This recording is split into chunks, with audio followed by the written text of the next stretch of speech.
Estão no fundo de cada cena da nossa vida. Caminhamos entre as árvores, respiramos o oxigênio das folhas, comemos frutos todos os dias.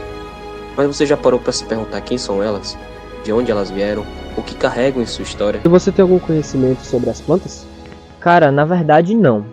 Não entendo muito. Este documentário é um convite para enxergar o que sempre esteve diante dos nossos olhos. O reino Plantae. A vida que nos cerca, mas ninguém vê. Reino Plantae, também conhecido como Reino das Plantas. Eles são divididos por 3 tipos de organismos: eucariontes, autotróficos e multicelulares. Mas o que esses 3 têm em comum? Eles produzem seu próprio alimento através da fotossíntese. Além disso, eles produzem oxigênio e são fonte de alimento. Esse reino inclui desde algas verdes, musgos e samambaias, ou até as gimnospermas, como os pinheiros, e as angiospermas, como por exemplo plantas com flores e frutos. Grande diversidade de formas e adaptações. O reino Plantae é essencial para os ecossistemas e para a vida humana. A divisão evolutiva das plantas representa a transição dos seres vegetais do ambiente aquático para o terrestre. Esse processo então gradual trouxe adaptações importantes, como o desenvolvimento de estruturas de sustentação, proteção contra a dessecação e formas mais eficientes da reprodução.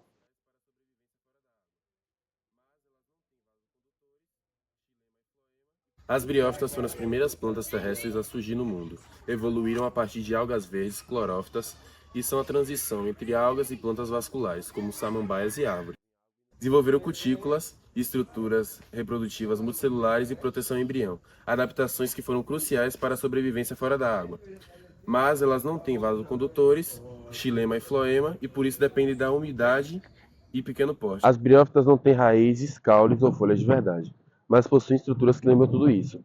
Sem vasos condutores, absorvem água e nutrientes diretamente do ambiente, como esponjas vivas, dependem da umidade e adoram locais sombreados, úmidos e silenciosos. Na vida das briófitas, o gametófito é o verdadeiro protagonista. É ele quem domina a paisagem. A reprodução depende da água. Os gametas masculinos nadam até os femininos, e o esporófito, que parece discreto, nasce do gametófito e libera esporos que recomeçam tudo de novo. Musgos podem parecer apenas tapetes verdes, mas são essenciais, ajudam na formação do solo, mantêm umidade e são bioindicadores de qualidade do ar. E tem mais algumas espécies que são usadas na medicina, na jardinagem e até curativos naturais desde os tempos antigos.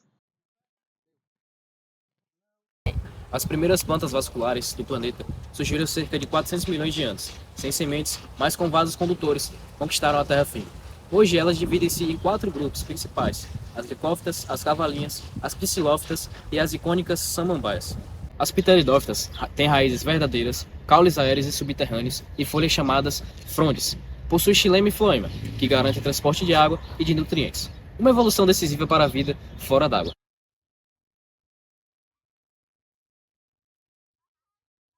Reproduzem-se por esporos, sem flores nem sementes. O ciclo alterna 2 gerações, o delicado gametófito e o robusto esporófito. A água ainda é essencial para a fecundação, uma herança do passado aquático. Essas plantas ajudam na manutenção da umidade do solo, na regeneração das florestas e são símbolos de decoração tropical.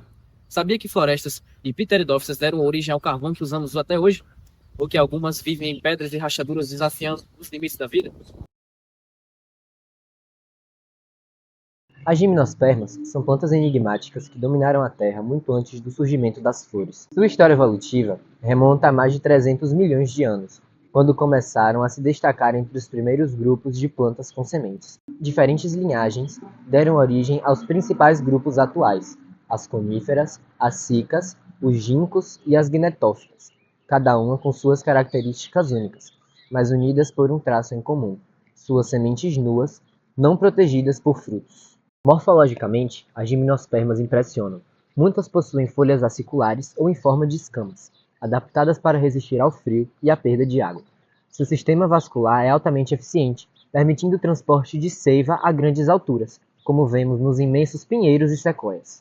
A fisiologia dessas plantas revela estratégias surpreendentes. Diferente das angiospermas, elas não dependem de flores atrativas ou frutos suculentos. Sua reprodução ocorre por meio de cones ou estróbilos, e a polinização geralmente é feita pelo vento. O ciclo de vida inclui a alternância de gerações, mas como o esporófito, a planta adulta, como fase dominante. A fecundação é interna e o embrião se desenvolve protegido pela semente. Na natureza, as gimnospermas têm um papel essencial. Elas formam vastas florestas, influenciam o clima e são fontes de madeira, resina e até medicamentos. E há curiosidades que encantam. O pinheiro bravo pode viver por mais de 5.000 anos, e o ginkgo biloba, considerado um fóssil vivo, resistiu até mesmo às bombas de Hiroshima. Mais do que plantas antigas, as gimnospermas são testemunhas vivas da história na vida na Terra, silenciosas, resilientes e extraordinárias. Se eu te pedisse para pensar em uma planta, qual seria a primeira imagem que viria à sua mente? Uma árvore? Uma flor? Um fruto? É bem provável que você esteja pensando em angiosperma mesmo sem saber. Meu nome é Flora Valverde, eu sou especialista em botânica floral e hoje, aqui no Horto, eu vou te apresentar o maravilhoso mundo das angiospermas, o grupo mais moderno e diversificado do reino Plantae. As angiospermas surgiram há cerca de 140 milhões de anos atrás, dominando a paisagem terrestre graças a uma inovação revolucionária, a flor. Essa estrutura facilita a reprodução com a ajuda de polinizadores, como insetos, aves e até mesmo vento. Dentro da classificação biológica, as angiospermas elas pertencem ao grupo das espermatófitas, ou seja, as plantas com sementes, e se dividem principalmente em 4 grupos. As angiospermas basais, que são as mais primitivas, com características simples e antigas. Um exemplo é a Amborella, encontrada apenas na Nova Caledônia. As monocotiledôneas, como milhas anfúdeas, que têm uma única folha embrionária, folhas com nervuras paralelas e até mesmo raízes facilitadas. As eudicotiledôneas ou dicotiledôneas, como o feijão e a roseira, que possuem 2 folhas embrionárias, folhas com nervuras ramificadas e raízes pivotantes. As magnoliídeas, como a magnólia, abacateiro e a canela, têm flores com muitas pétalas e uma fragrância intensa. A estrutura das angiospermas é complexa e altamente adaptada. Elas possuem raízes, folhas, flores, caule, frutas e sementes, todas elas com sua função essencial. As raízes absorvem água e nutrientes do solo. O caule transporta a seiva e sustenta a planta. As folhas, por meio da fotossíntese, produzem o alimento da planta utilizando luz solar, água e gás carbônico. Já as flores são órgãos reprodutivos com partes masculinas, os estames, e femininas, que são os carpelos. Depois da polinização, a flor dá origem ao fruto, que protege e dispersa sementes. Outra exclusividade das angiospermas. A reprodução nas angiospermas é sexuada e bastante eficiente. A polinização ocorre quando o pólen é levado até o estigma da flor. A partir daí, o tubo polínico leva os gametas até o óvulo, que é fecundado. A curiosidade desse grupo é que elas passam por dupla fecundação, algo exclusivo desse grupo. Enquanto um dos núcleos está formando o embrião, o outro está formando o endosperma, que serve de alimento para a semente em desenvolvimento. Após a fecundação, o ovário se transforma em fruto e os óvulos se transformam em sementes. Após as sementes germinarem, reinicia o ciclo da vida. As angiospermas estão em quase tudo ao nosso redor. Mais de 80% das espécies conhecidas hoje são angiospermas, cerca de 300 mil espécies. Se sabe o mais fascinante?